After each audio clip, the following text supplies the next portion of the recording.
আপনি কখনো ভেবেছেন যে একটা মেয়ে যখন ঘরে একা থাকে, ঘরে কেউ থাকে না, একদম শুনশান থাকে, তখন মেয়ে গোপনে কি কি করে? কি জানেন না তো? ওকে, নো প্রবলেম। আজকের ভিডিওতে আমি এমন 4টি জিনিসের ব্যাপারেই বলবো যেগুলো মেয়েরা ওই সময়ে করে থাকে। আর আমি শিওর এগুলোর মাঝে একটা পয়েন্ট আছে যেটি শুনলে আপনি অবাক হয়ে যাবেন এবং সেই হাসবেন। আর হ্যাঁ, আপনি যেই ব্যাপারে শোনার জন্য এই ভিডিওটি ওপেন করেছেন সেই ব্যাপারেও কথা আছে। তবে কয় নাম্বার পয়েন্টটা আছে সেটা বলবো না। তো তাহলে আর দেরি কেন, চলুন ভিডিওটি শুরু করা যাক। ভিডিও শুরু করব লাস্টের পয়েন্ট থেকে, তারপর ধীরে ধীরে প্রথম পয়েন্টের দিকে আসবো। তো নাম্বার 4, ইনভেস্টিগেশন। আপনারা যেমন ফ্রি টাইমে ফেসবুক, ইনস্টাগ্রামে মেয়েদের প্রোফাইল গুটিয়ে বেড়ান, মেয়েদের ফটো জুম করে জায়গায় জায়গায় হাইড্রোলিক ব্রেক মেরে মন ভরে দেখে নেন যে মেয়েকে পছন্দ করেন বা যার সাথে মেসেজ করেন সে মেয়ে কি কি স্ট্যাটাস দিয়েছে, কি কি ফটো আপলোড করেছে, তার ফটোর কমেন্টে কে কে কি কমেন্ট করেছে, এগুলো তদন্ত করে বেড়ান। মেয়েরাও এই সেম কাজটিই করে।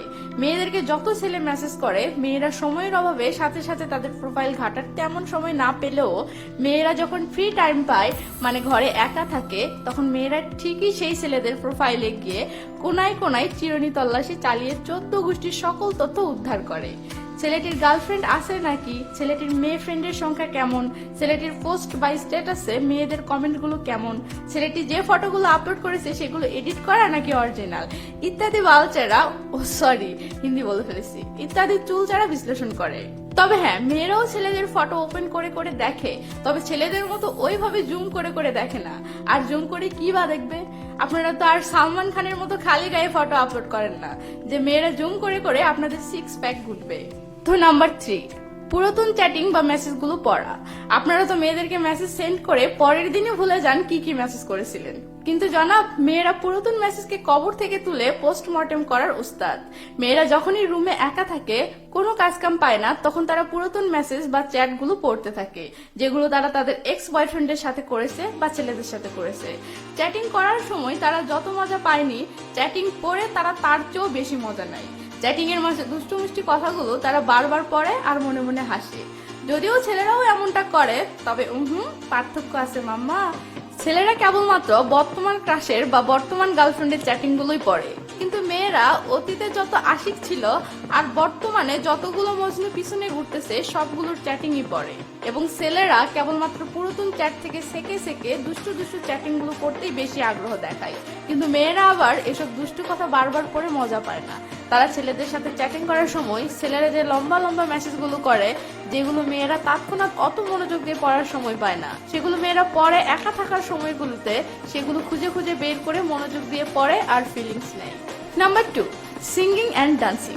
প্রতিটি মেয়ের মাঝে একটা করে নেহা কাক্কারের আত্মা থাকে আর একটা করে নোরা ফাতেহির আত্মা থাকে। আর এই অতৃপ্ত আত্মা তখনই জেগে ওঠে যখন মেয়েরা রুমে একা থাকে।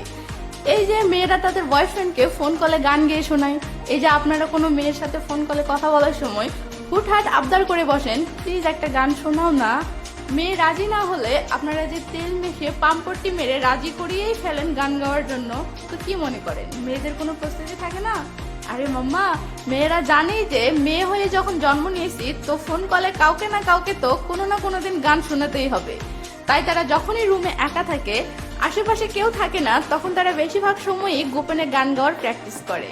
আর ডান্সিং, আরে মাম্মা, সবার গার্লফ্রেন্ডই নাচ পারে, জাস্ট কম আর বেশি। কিন্তু মজার ব্যাপার হলো, মেয়ে আপনাকে মন দিবে, শরীর দিবে, কিডনি দিবে, এমনকি তার সকল এক্স বয়ফ্রেন্ডের নামও বলে দিবে, কার সাথে কি করেছে সেগুলোও বলে দিবে, কিন্তু আপনাকে জীবনেও কখনো এটা বুঝতে দিবে না যে সে নাচ পারে। আমি গ্যারান্টি দিয়ে বলতে পারি, এমন কোনো মেয়ে নাই যে মেয়ে কোনোদিন রুমের ভিতরে একা একা নাচের প্র্যাকটিস করেনি। 95% মেয়েই রুমে একা থাকার সময় ভালো মুডে আয়নার সামনে দাঁড়ালে তার মাঝে নোরা ফাতেহির আত্মা ভর করে, আর তখন তারা হট মুভস গুলো করে আর আয়নায় নিজেকে দেখতে থাকে। নাম্বার 1, যেটা ভেবে আপনি ভিডিওটি ওপেন করেছেন সেটা দেখেন মশাই।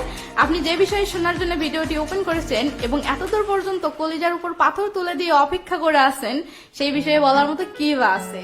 দুনিয়ার সবারই ফিলিংস আছে, সেটা ছেলে হোক বা মেয়ে হোক, সবাই রোমান্টিক ফিল করে, হট ফিল করে, কিন্তু কেউ নিজের ফিলিংসটাকে সন্দীপ মহেশ্বরীর মোটিভেশনাল ভিডিও দেখে কন্ট্রোল করে, তো আবার কেউ ফিলিংসটাকে জনি সিনচের মোটিভেশনাল ভিডিও দেখে শান্ত করে। তবে হ্যাঁ, একটা জিনিস সিরিয়াসলি বলতে চাই, সেটা হলো প্রায় ছেলে মনে করে মেয়েদেরও মনে হয় ছেলেদের মতোই ABCDEFGH এগুলো রেখে এক্স এর প্রতি বেশি টান। না রে মাম্মা, এটা ভুল। বিশ্বাস না হলে দেখবেন মেয়েদের মোবাইলে কোনো ভিপিএন অ্যাপস পাবেন না। এখন বাকি থাকলো রুমের ভিতরে অফলাইনে কি করে। দেখেন মশাই, মেয়েরা রুমের ভিতরে একা থাকলে কি করে সেটা আমি কি করে বলবো? আমি কি দেশের সব মেয়েদের রুমে রুমে সিসিটিভি ক্যামেরা লাগিয়ে রেখেছি নাকি? আজব। আজকের পুরো ভিডিওটিতে আপনি যদি আমার কোনো কথা শুনে একবারও হেসে থাকেন, তাহলে এই ভিডিওটিতে অবশ্যই একটা লাইক দিবেন এবং কমেন্ট করে জানাবেন কোন কথাটি শুনে আপনি হেসেছেন। তো ভালো থাকুন সবাই, বাই বাই।